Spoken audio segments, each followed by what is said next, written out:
Shubha Navami and Dashami, how are you all doing? I hope everybody is safe at home and healthy. So today, on 25th of October, Navami and Dashami have got clubbed. Ideally, they are on two separate days, and that kills one holiday. It's supposed to be two separate days of Durga Puja. Dashami is the day Durga idol gets immersed. So there is a very big ceremony that happens at the Puja Pandal where usually married women are only allowed to. They have a ritual called Shidur Khala where the women will apply sindoor, the vermilion, the powder. Only married women are allowed to wear in India. They apply it on the Durga idol, and then they apply it to each other. So the idea is that when Durga is leaving, she's going back to her husband's place in Kailash Mansarovar, where her husband Lord Shiva resides. She's leaving still in a married status, along with her children. So every woman, a married woman, who are participating in that, pray for their own safety and their family's security. So once the Durga idol is taken away, she's usually immersed in Ganga because Ganga is a very important river that flows through Bengal. But if you're not in Bengal, then any water body that flows through. People are trying to not use toxic colors, and the Durga idols, along with the idols of Lakshmi, Saraswati, Kartik, and Ganesh, are always made of soil which has to be pliable enough to be molded into these idols. So they are usually soil from in and around the alluvial soil in and around Ganga. I remember seeing a Durga Puja celebration and a Durga idol being made in the British Museum in London in 2006, where they had got the soil from a specific part of England which was similar in composition as the soil, because they had got these artisans from Bengal to make the Durga idol there, and the artisans asked for that same quality of soil. So it's basically when the immersion happens, the idol is supposed to symbolically, metaphorically, and physically dissolve into the earth through the water. Of course, people now use a lot of chemical colors, which is very harmful, but slowly the message is reaching people. So today I'm wearing a batik sari and a blouse. The sari belongs to me, so I don't always wear my mother's saris. I have a nice collection of saris, actually, handloom. This is handmade. It is about 2 decades old. It's bought from my favorite store in Shantiniketan called Shilpayan. So if you ever come to Shilpayan, definitely buy from there. It's run by two brothers and a sister. I have seen them for the last 25 years, and we always used to buy from them when they were settling, when they were setting up their shop. And my earrings are from my favorite people. I don't know if you can see them. This is handmade crochet. It's from Samulam. Samulam is an organization based out of Gaya in Bihar, which employs about 300 women and more. It was started, it's a brainchild of a very dear friend and a wonderful person called Usha Varia Ni Prajapati. And she's a textile designer who's traveled all over the world, and then she felt that this is what she owed her community. She wanted to give back all her learning to her community. It's a fantastic NGO. Sorry, not an NGO, an organization. Please look up their website, and please try to support handloom and handicrafts in India, especially during this period, if not always. I don't know if you can hear, there is a small puja pandal close by, and because of the lockdown, people are not able to visit the pandals. They have a loudspeaker in which you can hear the chanting of the mantras. In Shantiniketan, when it was set up by the Tagores, because they were a large part of the family were Brahmos, especially Rabindranath Tagore, they did not propagate idol worship, because the Brahmos, they set up the Brahmo Samaj to uh, sort of protest against idol worship and a lot of other things.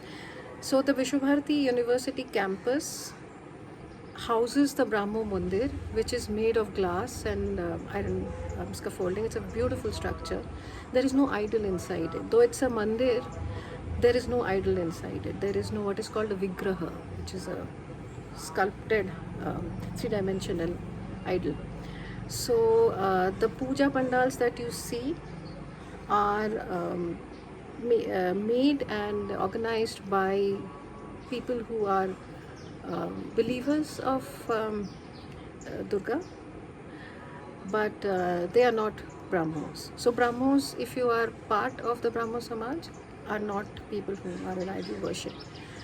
Few times of the year on special occasions, especially on someone's soul departing, they recite from the Upanishads and the Vedas. It's a very different experience. Outsiders are usually not allowed because people tend to come and take selfies and make videos, and it's a very calm and peaceful gathering that happens. So since this is a very strange Durga Puja, we are sitting at home, and the max we can do is dress up and take a photograph of ourselves and post it on social media. We decided, as part of the Museum Memories project, to put together a small video of the memories people have from their lives of Durga Puja. So in this video, we start with a small video and a set of photographs by Shrayan Bose. Shrayan is a 12th standard student of Vishwabharati school, the Patha Bhavan. He speaks about 3 Durga Pujas in rural Birbhum. Birbhum is the district in which Shantiniketan is located. And one belongs to an old zamindar family. One is organized by an artist called Badhan Das. He's departed. His followers still practice that puja. It's fantastic. And it's everything that the hashtags that people use nowadays. It's organic and sustainable, and local artisans and crafts communities get together, and it's very local, swamped by people, tourists from all over, but they've managed to create a very strong identity. And the third is a place called Hat Sharandi. He's very interestingly speaks of these rituals which are very special to these pujas. It's followed by a small video by Ananya Dasgupta. She talks about her childhood memories of puja in Calcutta. She does not live in Calcutta anymore. The video has been shot by her young son. And a lot of people are not aware that the 5 days of Durga Puja are very important in a socio-cultural manner. This is a time when a lot of sports activities take place. There are infinite sports competitions, art competitions. I myself as a child have taken part in a lot of them. There is a very interesting one which I always loved, was Shankh Bajano competition, where women compete with each other on playing, blowing on the conch shell, the shankh. And believe it, it's not easy. It's very tough to do that. In the evenings, after rehearsals of 1 month, at least sometimes 2 months, there are musical programs. There are important plays that take place. Playwrights from across the world, their works are translated. So it could be an Ibsen or a Brecht, or even Indian playwrights whose works are translated. I still remember one which I can never forget was the Bangla version of The Monkey's Paw. As a child, I still remember it being played on the stage. So Ananya's parents have been people who were very instrumental in like my childhood and the childhood of a lot of us growing up in Jaipur. So she talks about one very interesting, funny incident in her childhood. The second is by Apala Lahiri Chavan. Apala heads Human Factors International in India. She is talking about growing up in Delhi, and that's just the vibrancy and dynamism of the rehearsals of the pujo time. She's talking more of that, not just the pujo.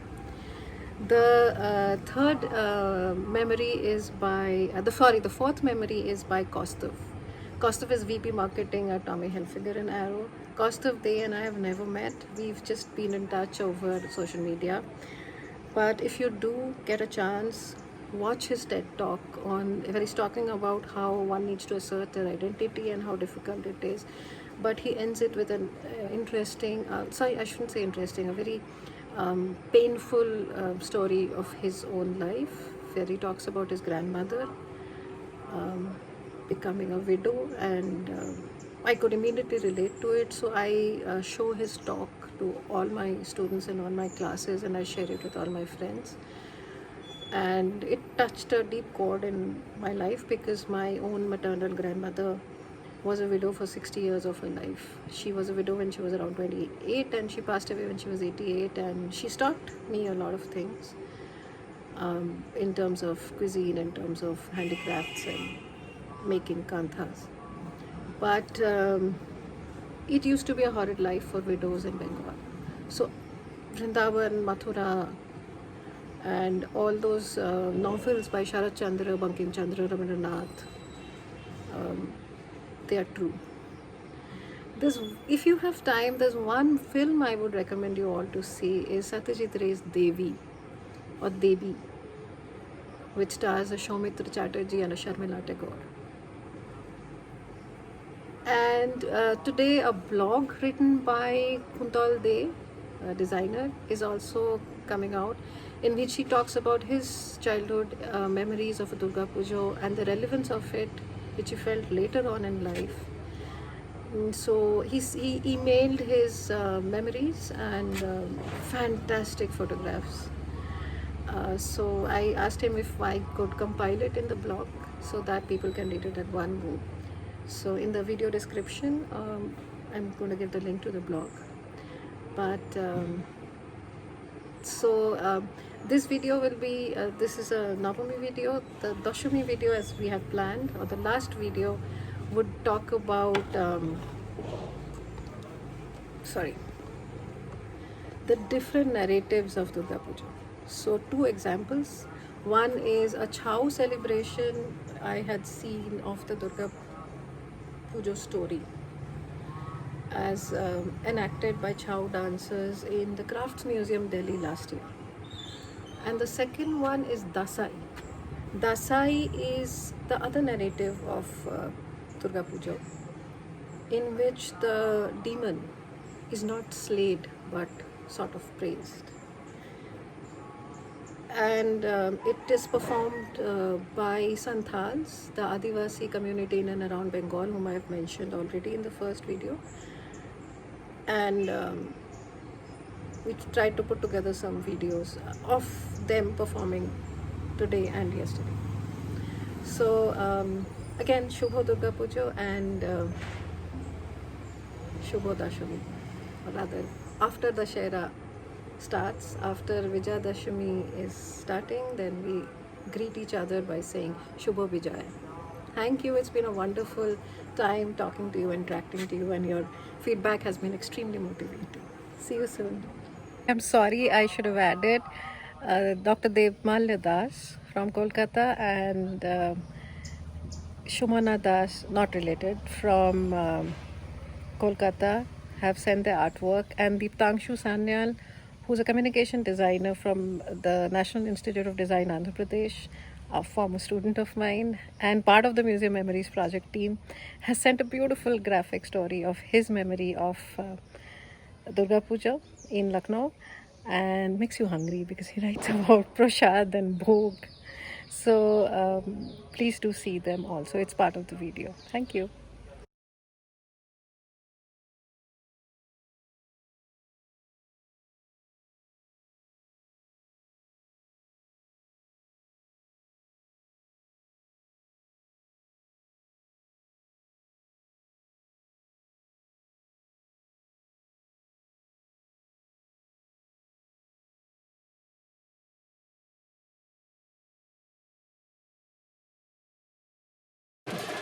Durga Puja is without a doubt the most colorful and lively festival of Bengal and indeed all of India.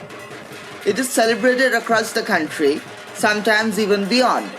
Regardless of your religion, all of us celebrate this occasion with our full energy. The festival is widely celebrated in the rural villages of Bengal. My name is Shravan Bose. I live in Shantiniketan, Birbhum, West Bengal. Today, I am going to show you 3 significant and interesting pujas near Shantiniketan. The photographs and videos you are going to see are shot by me or my family. So, please thank me if you would like to share them. The first one is Shurul, a small village 2 miles from Shantiniketan and close to Sriniketan. There are many pujas celebrated here. Chief among these are the pujas of the Sarkar Bari. These Sarkars had become extremely rich from the 18th century trading with the East India Company, especially with the officer John Cheap. There are 2 parts of this family and therefore 2 pujas. The one held in the considerably larger house is known as the puja of the Boro Bari and the other is the puja of the Choto Bari or the smaller house. Boro Bari means the larger house. These pujas are all traditional motifs and both are celebrated grandly. And this is Hori Loot, a very common religious practice of Bengal, throwing sweets as proshads. Near the Sonachuri Hat of Shantiniketan is the ashram of the artist Badhon Das. The puja is named after his mother, Hiralini Durgotsav. The puja is unique because unlike most pujas of Bengal, these motifs are folk designs of Durga and her children. Here, instead of weapons, you will find flowers. A fine style indeed. About 20 kilometers from Shantiniketan is the puja of Hatsherandi. This village has more than 30 pujas and traditionally they were made of photochitras. However, sculptures are slowly taking the lead today. But the fascinating part is, on the morning of Shaptami, people take their Kolabau or Navapotrika, the wife of Ganesha, to the nearby river to bathe. The Kolabau travels on a dola and the whole procession of dolas is indeed divine. Kolabau bathing also can be seen in other villages of Bengal, including the aforementioned Shurul. Now let's examine a bit. In the old days, the puja was usually held by the zamindar and all the subjects were also involved, and it became not just a puja but a whole 5-day festival where goddess Durga was worshipped. Gradually, the family of the zamindars became separated between the generations and the puja also became from one to many. Like we see in Shurul, the divisions between the Boro Bari and the Choto Bari. The prominent landlords of Hatsherandi are Brahmins, the Chatterjees. This family split into many factions. Apart from them, other wealthy landholders and merchants also started the puja, resulting in more than 30 pujas. The most unique aspect of Hatsherandi is during the aforementioned Kolabau bathing, all the families join in one procession. Badhon Das, by contrast, is not that old traditionally, but in a way it is very innovative as it deals with folk images.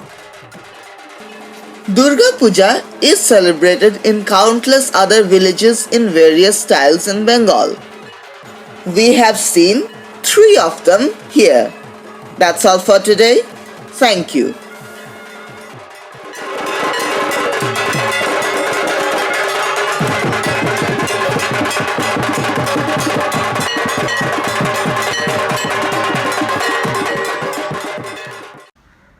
Hi everyone.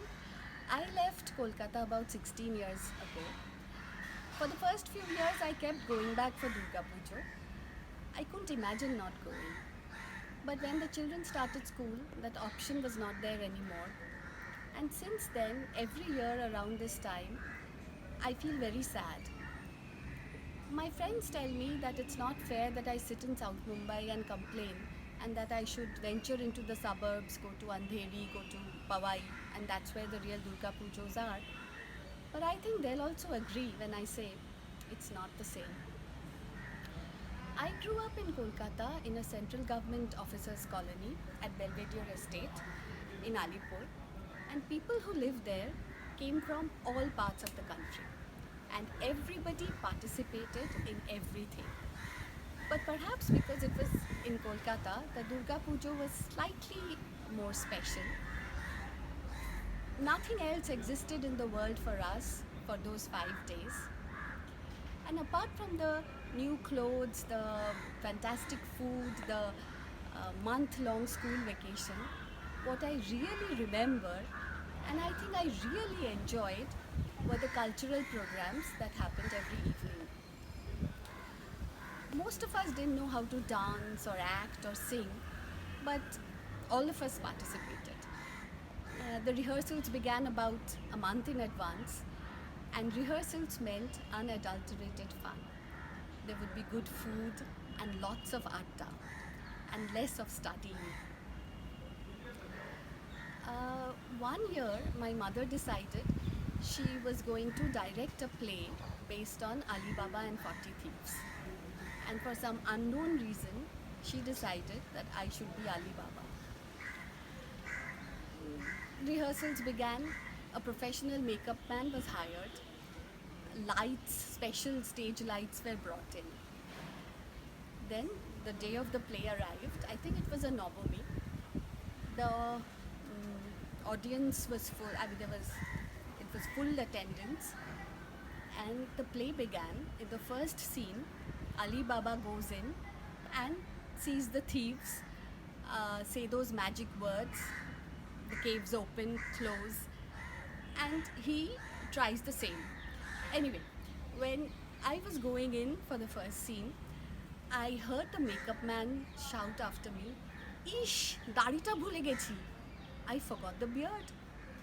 And I heard my mother say in a stern whisper, "Kichu hobe na. It doesn't matter." Anyway, the first scene plays out, and then when I came back into the wings again, the makeup man caught hold of me and said, "Apnar darita ankte hobe. I have to draw your beard." So he started drawing a beard on me. After that, after every scene, every time I came into the wings, the makeup man would draw a beard on me. I think towards the end, I think I had a beard that started just below my eyes. And somewhere, at some mirror somewhere, I got a glimpse of me. And after that, every time I went on stage, I had an unbelievable urge to giggle, even while delivering very serious dialogues. It was probably a bit of a disaster, but it was Durga Puja, and I think we got a standing ovation. Most of my cherished childhood memories are from Durga Puja in Calcutta. It's magical, it's different, and for me, it's like nothing else in the world. Durga পুজোর memory অনেক আছে but সব সাম of the ফন্ডেস্ট memories একটা তো হচ্ছে আমরা যখন দিল্লিতে থাকতাম, ছোটোবেলায় আমি দিল্লিতে ওখানেই বড় হয়েছি। সো দিল্লিতে আমাদের পাড়ায় যে দুর্গাপুজো হতো করলবাগে ওয়াজ ফ্যান্টাস্টিক, কারণ খুব স্ট্রং একটা বাঙালি কমিউনিটি ছিল, একটা ক্লাব ছিল, মহিলা সমিতি ছিল। সো মানে একেবারে সাংঘাতিক ভালো একটা পুজো হতো but what I use to really enjoy is যে এক দেড় মাস আগে, পুজোর এক দেড় মাস আগে থেকে নাটকের রিহার্সাল শুরু হয়ে যেত। সো বাবাদের গ্রুপ হয়তো একটা নাটক করছে, মাদের মহিলা সমিতি থেকে একটা নাটক হচ্ছে, দিদিদের নাটকের গ্রুপ হয়তো একটা নাটক করছে, আমরা নৃত্যনাট্য করছি। So the rehearsals would mean বিকেল থেকে না সবাই ডিফারেন্ট ডিফারেন্ট জায়গায় রিহার্সাল দিতে চলে যাচ্ছে। আর রিহার্সাল মানে তো এত রিহার্সাল, সেটাই খুব মজার। বাট তাছাড়া অনেক খাওয়া দাওয়া, কখনো ঝগড়াঝাটি হয়ে যাচ্ছে, কখনো আবার অনেক গসিপ, তারপরে গল্প, ভীষণ মজা হতো। তারপরে যখন অ্যাকচুয়াল পারফরমেন্স হচ্ছে প্যান্ডেলে, আমার সবচেয়ে টেনশন হতো যেদিন মাদের নাটক, কারণ আমার খালি মনে হতো মা তো নিশ্চয়ই ডায়লগ ভুলে যাবে। And I used to be on the edge একদম, oh she's going to forget, she's going to forget. So ওটা যতক্ষণ না হতো না ভীষণ স্ট্রেস হতো।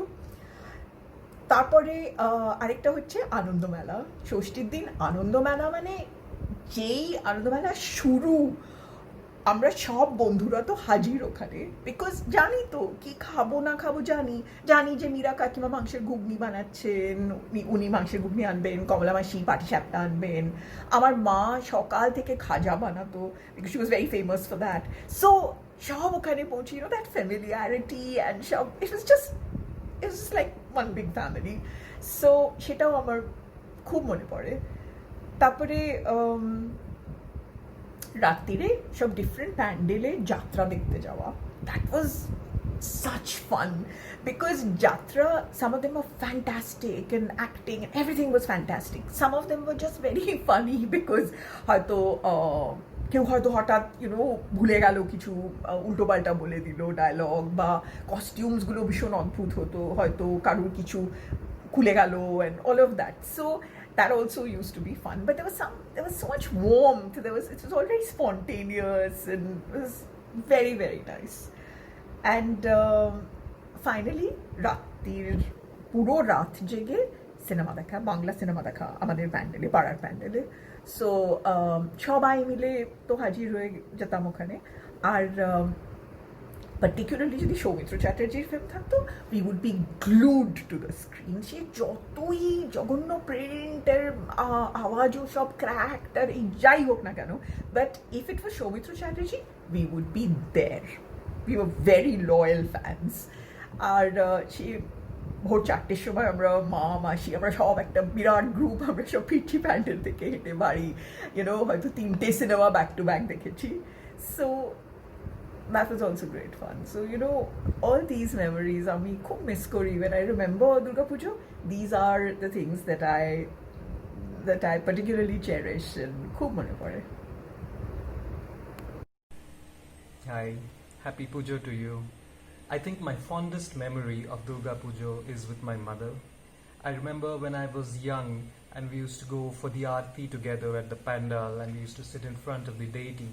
After the Aarti was over, the priest would sprinkle what was called Shanti Jal upon the crowd of devotees that was gathered, and this wasn't supposed to touch your feet. And because I used to sit next to my mother and I was really young, she used to cover my feet with her sari pallu. And then as I grew, this continued, and then I continued sitting next to her even though I could cover my own feet. But just the fact that she was there and she would do it for me, that tradition between us continues till this day. I'm 38 years old today, it's my birthday as well, and I wish I were with her. And I know next year when I am, I will sit next to her and she will cover my feet one more time. These are the moments that make Durga Pujo special, our shared experiences, our loves. Happy Pujo to everyone.